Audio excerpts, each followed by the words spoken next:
Hey everyone, welcome to Fast Forward, the podcast about real stories, not the polished highlight reel. We talk about the wins, the failures, the pivots, and the things people don't post on LinkedIn. This is a space for honest conversations about building, growing, and adapting.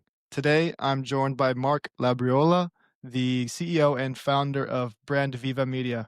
Mark, how are you today? I'm wonderful. Good to have you on. Good to So have you good. on. If you could tell us a little bit about the origin story of Brand Viva Media and what was the spark that pushed you into building your own creative instead of working inside another company? Yeah, so I guess I'll start back when I first got into creating content. It was a long time ago. It was before it was cool. I had to go to the library to learn how to video edit and operate cameras, like reading books about it, because Mm, YouTube wasn't flush with great content on how to shoot cinematically and how to record videos. And so um I was actually the singer of a Christian rock band for like all my 20s. I had started a band when I was in high school with my best friends. And after high school, we decided to ditch college and just focus on band. And we ended up getting signed and traveling and kind of living my dream throughout all of my 20s. And then at the end of my 20s, when the band was breaking up, as all great bands do, they come to an end. People start growing up, wanting different things, getting married, having kids and stuff. sure. The band broke up and I was like, crap, I have no skills. I've sung my whole life for a living and I don't know what I'm going to do. And so I picked up a camera because I was like, well, I like creative stuff and being in the music industry. You're around, fashion shoots and music videos and all that kind of stuff. And so I was like, okay, I'll do this as something maybe just to teach myself a skill and have fun taking photos of my kid and being creative. And then I was like, well, I really like Apple computers. And so I'm going to go get a job at the Apple store. And so I got a job working at the Apple store. And then just started hustling. I just started working my day job, and then nights and weekends I was focused on, doing photography and video and learning new skills of graphic design and whatever else I needed to maybe make a buck here and there so that my wife could stay home with our kid. And then worked my way up through different companies. And once I had a certain skill, I was then more valuable to another company. So I'd go there and, make more money and have a bigger, better title, all while doing my side hustle where I'd come home, spend time with the family, and then get right to editing and doing that. And did that for many years. And then I was working for this real estate tech startup. And about 2 years in, I was really feeling it was like the classic story of the CEO just being eccentric and wild and dreading coming to work on Mondays. Sunday night you start getting anxiety and stressed and thinking like, oh, I got to go to work on Monday. And like, what is a CEO going to, Yeah. be like, what had he seen this weekend that's going to make him pivot and want to change everything that we've done. And so in 2015, I started Brand Viva, officially kind of came up with the name. My wife named the company. And I had this thought of like, okay, I'm going to save up a bunch of money and I'm going to get real comfortable and secure. And then I'm going to make the leap and just go all in on my side hustle. And so, fast forward 3 months later, the startup had some huge funding not coming and they laid off half the company. And I was a part of that layoff the first week of January of 2016. So I had no severance, no savings. I have 3 kids, a mortgage, a wife, and I'm like, crap, what am I going to do? And the whole saving and getting ready to start my business Out the door. obviously didn't happen. Exactly. And so I was like, well, I could go get another director job somewhere, or I could just go all in on my side hustle and, see what happens. And so here we are, almost a decade later, and I have a handful of W-2 employees, and we have a really cool office space in the Denver Tech Center here in Colorado. And yeah, the rest is history. That's awesome. So when you were at the Apple store and building your skill set, what were some of the ways you were able to gain a client at way back then? Like, was it networking through the store, or did you? Can you give me an example of? Yeah, I mean, it really started out with just friends and family, Okay, people that I knew that knew me. And so it was kind of like you'd have conversations with somebody and they'd be like, oh, you know what? I need a video for this thing. And you'd be like, all right, like I can help you do that. Or even like in the very beginning, I was doing photos like family photo shoots or senior photo shoots, and it was just like my boss was like, "Hey, my son's graduating, like you do photos, right?" And I was like, Yeah. "Yeah, I Word of can come mouth. do your scene." Yeah, exactly, just kind of word of mouth stuff where it was. That's kind of how I originally started, was just taking each job as it came and trying Yeah. to. I would always try to just get to yes, and Right. always and figure it out, even if I didn't know how to do something, I would just be Exactly. like, Not "Yeah, I can even do if you're not that." an expert yet, you're still Yeah. like, "Yeah, I can do that." Yeah, exactly, and then I'd get on Google and be like, "How do you?" Back then too was an accomplishment. Nowadays, you're expected to know how to do everything because we have this tool available to us where Yeah, we can ask any question exactly. we need to. Mhm, exactly. That's cool. I love a good, from rags to riches story for Yeah, just man. completely self-made. It's really Yeah, and cool. it wasn't always easy, and Yeah. honestly, especially having a family, and it was a lot of risks that went into it, but in the same way, I feel like it allowed me to learn a bunch of things that helped me grow and develop kind of into who I am today, and I'm a man of faith, and so there's this element of, as a Christian, I say who I believe God is, that he's a good heavenly father, that he takes care of his children, that he provides for them. In the Bible it talks about, if if God thinks about the lilies of the field and the birds of the air, how much more is he going to think about you and take care of you? So don't worry about tomorrow, because tomorrow will worry about itself. And so really trying to push into some of those ideas and those concepts where I would have all this stress and anxiety and worry of like, okay, how am I going to pay my mortgage, and be stressed and worried. And then all of a sudden a couple weeks would go by and someone would call me like, "Hey, we have a project for $7,000. Like, can you come do it?" And it'd be like, "Oh yeah, like I can do that." And so that kind of stuff started happening so much where I started thinking about like, all right, well, what if I started living my life with that expectancy, Like like if I knew in 2 weeks from now someone was going to call me and offer me a $7,000 project, like I wouldn't be stressed, I'd be present with my family, and I'd be at peace. And so if I started kind of waking up every day and trying to be present, not worry how things are going to work out and expect the blessing, like how much more would I be successful and be a better husband and a better Yeah, the father, day to and all day. those other kind of things. Yeah. Yeah, that's an interesting way to look at it. A part of me thinks that I wouldn't wanna know because I would just begin to expect things and I would get away from the drive that pushes me into the next thing, a little bit. Yeah, well, I think the drive for me as a creative, I think nothing's ever good enough. I think that's the biggest thing with some of that drive. It's like, how can we, and now I've kind of worked myself out of all the doing, but I'm still like wanting to pursue excellence, right? I want our office space to like look really cool and inviting, and I want everything that we touch to have a level of polish to it that is Mhm. better than anybody else. And so, there's certain elements like that although I may not always be stressed about what are the next deals that are coming in, or like, how Sure. payroll is going to get made, or like all these other kind of things. It's like I'm focusing on the things in front of me and trying to make sure that they're the best that they can be. So your point is more like, cut out the noise, sort of, like, you're Yeah. in a creative, you need to be able to focus on whatever it may be, and the creative process doesn't come without being in the right mental state of mind to really dive in and get to where you would like to go for whatever brand you're working with because creativity is something we all have, right? But Yeah. in today's world, there's a lot of noise, and finding that peace of mind is really pivotal for anyone, especially a creative. Yeah, and I think that our culture has gotten so caught up with like this hustle and grind, and waking up at 4 a.m. and doing a cold plunge, and we're obsessed with all these things. And Self betterment. yeah, and so we start to live in this place of anxiety and Hmm. stress. I feel like I was just having a conversation with somebody earlier, and it was just the idea of like, okay, we have so much more knowledge than we've ever had, and we've had so much more technology and access and connection,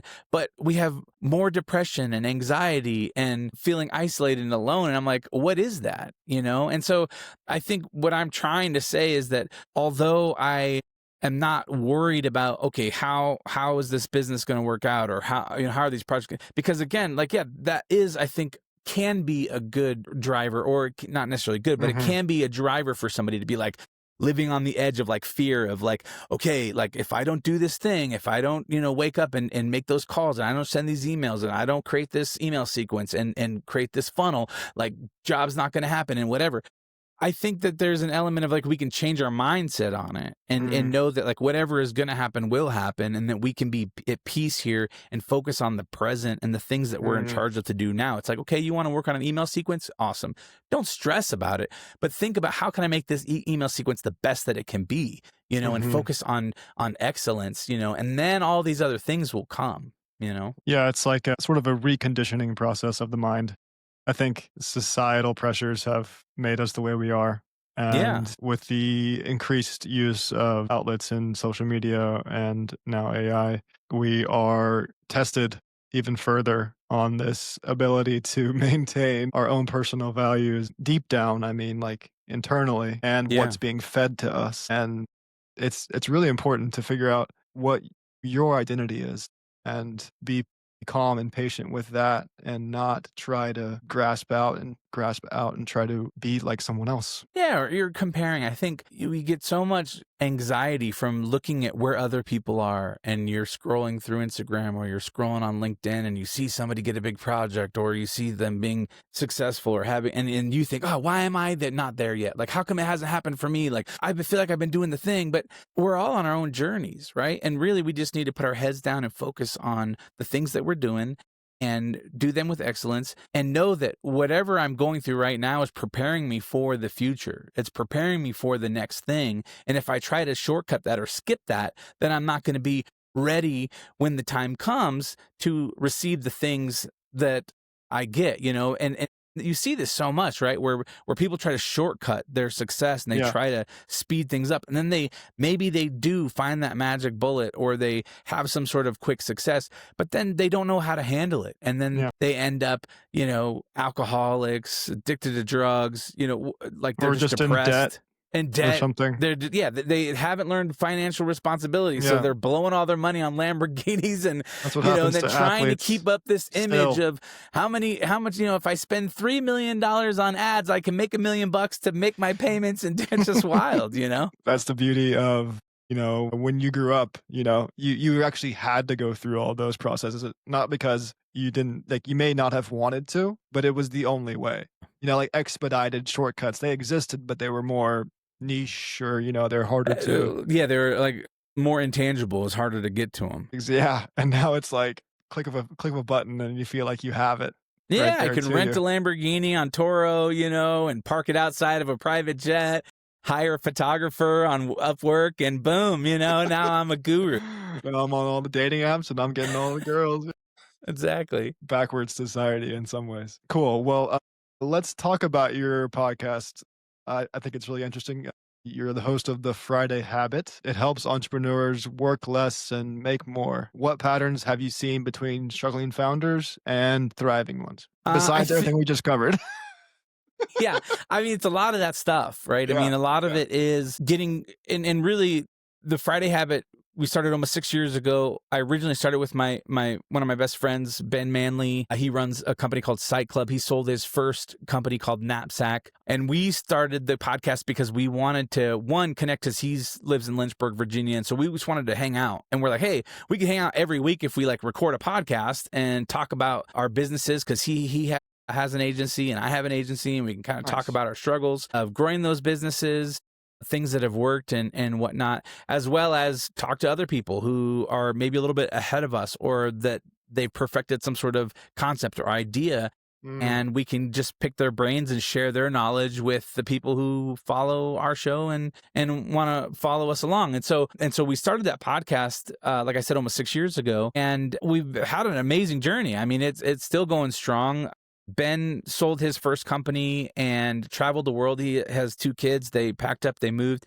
Uh, that's my they dream. didn't move, but they hit the road and Sure. essentially went on a year-long trip around the world. And so Wow. they kind of just got to see so many places and experience so many things. And during that time, Ben would try to get on the podcast whenever he could. I mean, he was in he was in Bangladesh or something like that, and was like, "Hey, I got internet service. I can come on this Thursday." We'd always record Thursdays, and so, and then when he came back, after that trip, it was like a year-long road trip. He started doing some other things, and I had kind of held down the podcast for the year, and so it was like he was like, "All right, I think I'm going to move on." But we celebrated our 200th episode earlier this year, and then he was kind of shared his journey and story of that. But it's been really cool because I have been able to talk to a lot of different people and talk to a lot of different business owners and thought leaders in the space of growing your business. And really one of the things that that I've seen kind of this pattern over the years is that people don't take enough time to slow down and really think about what they want, or who they want to be. So many times you start building this thing because you see some Alex Hormozy video and you're like, yeah, I'm going to do this thing. I'm going to build this company that's worth $100 million. And Alex says do X, Y, and Z. So I'm going to start doing all these things. And then you wake up and you realize, like, do I even really want that? Is that something that I'm that really is going to fulfill me? Is that even something that I'm even gifted at? And so many times we forget to step back and take a look at like who we are, what our giftings are, and how we can best serve a marketplace. Maybe it's not to be the guy in the front. Maybe it's not to be the person who's running the parade. Maybe you need to be more of a supporting role, and now you're trying to force yourself into this role that maybe you weren't made for, because that's what I saw online, And so really taking a step back and trying to evaluate, like, okay, what are my strong suits? Where do I maybe need support or help in? And what really brings me fulfillment and joy? Yeah, that's exactly what we were just talking about. Yeah. There's a lot of noise in the world, and don't cut it all out, of course, but you have to filter it in a way that's beneficial to you and your workflow. Yeah. Yeah. And know that your journey is going to be different than somebody else's, and your strengths are going to be different than somebody else's, and that Mhm. you're kind of a unique individual. It's not a one size fits all type thing. And so, again, it's when I started Brand Viva, it was, all right, I know how to take photos and videos. This is something I enjoy, and Mhm. then as I grew the company, I really wasn't in love with the art of photography or the art of cinematography. I had a really good eye. I had developed a good eye. And so I was like naturally gifted at it, but it wasn't something that I was passionate about, that I was like always like thinking, how can I get the better shot? How can I, Yeah. do these things? And so it was like, for me, it was like, okay, now I need to start working myself out of all the doing and allow other people who they are obsessed about those things and they're passionate. How can I support them? And I found that really, I really find fulfillment when I can lift other people up, and when I can like push people to be the best version of themselves and encourage people and be your cheerleader. And that's really where like my role has developed over, over the years. Right. Yeah, those client relations are absolutely the most important thing for just for your own personal well-being, right? It's not just Yeah. a business. Like it's a fulfillment thing in a way that's bigger than work itself. Right. Yeah. And some of our mottos at Brand Viva are, how do we leave each other and the clients we work with better than we found them? How do we surprise and delight? That's something I got from Apple, is like surprise and delight.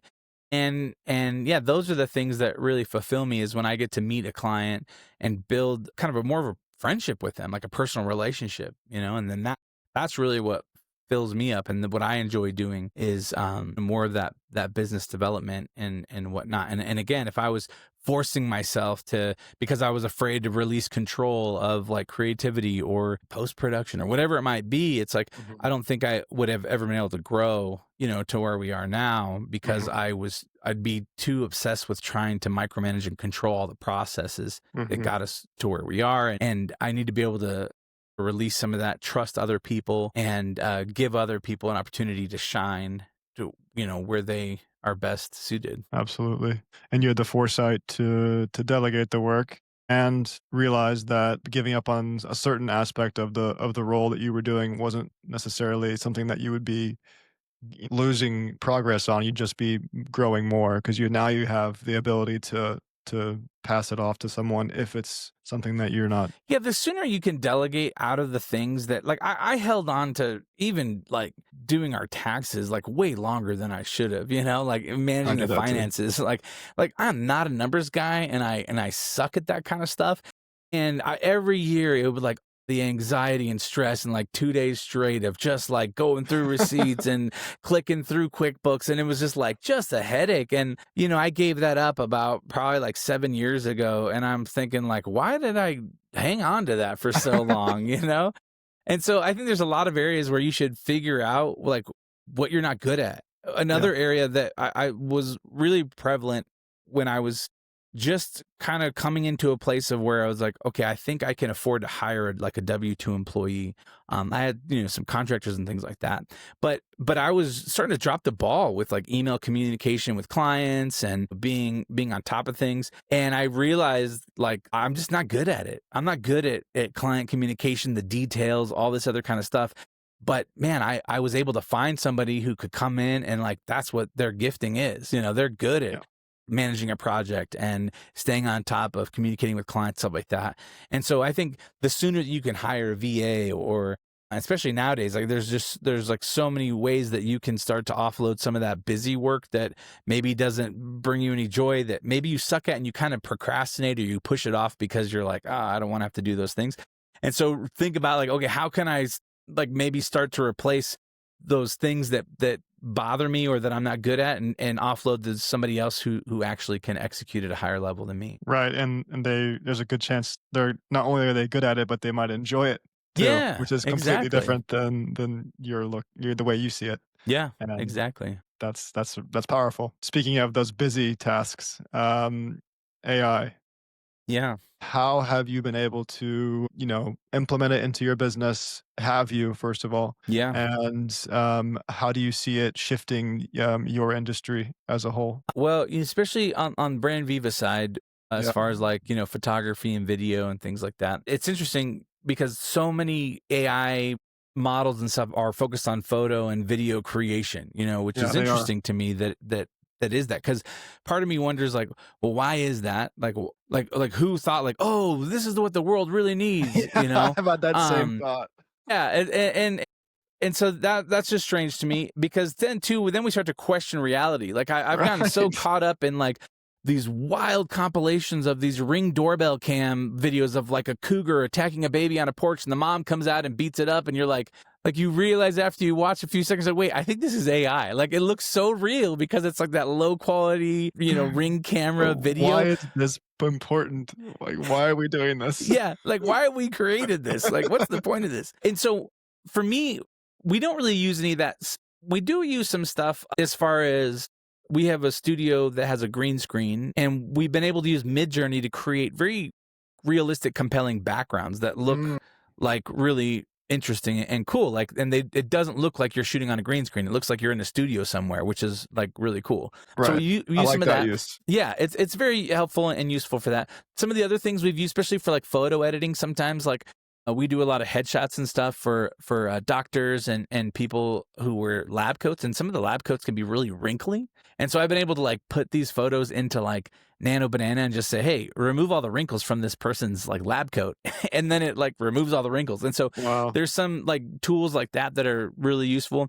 The biggest things for me though has honestly been the administrative stuff, like proposal creation, email Mhm. creation, being able to use AI to like quickly scan through all my emails, put together proposals for clients. It saves me hours and hours a week, and I love it. And it's definitely one of those things where I think for the younger generation, the thing that they're going to struggle with is that they're using AI with not having all the world knowledge that, Mhm. for me, I'm 44, and so it's like I've lived a lot of life, and I've seen a lot of different things, so I can kind of see when AI is hallucinating, or maybe it's not Yeah. putting the right facts in on stuff, so I can find that out.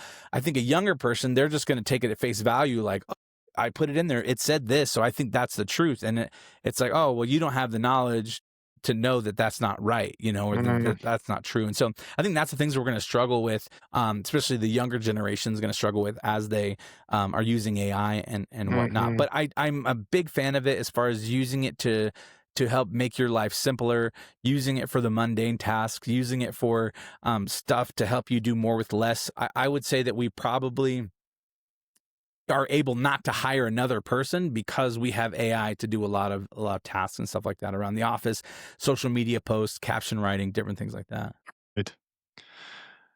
And it can even take the idea you had and just clean it up. You don't have Yeah. to, it doesn't necessarily, you know, rely on it to create the concept of it or the idea, but just like, here's this, make it more in a format that's useful. Yeah. Yeah. Exactly. But yeah, I do have concerns about the next generation for sure. It's potential to lose out in the developmental stage of life Yeah. when you're like, you can even go back to your first example of like starting a new gig, like just trying things out and having to go through the process of failure and learning on your own and learning how to work with people and learning how to build a network. I mean, like these are all things that are going to be pushed to the side because you have a quick outlet for it's almost a dopamine hit, right? You just have this like Hmm. ability to express something and get feedback, and you're not really required to go through those learning stages. Yeah. Exactly. It's a fascinating time for sure. It is. Yeah.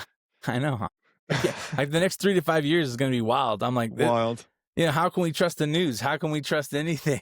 I mean, that's such a good point. We're just getting. I feel like we're just getting started. Yeah.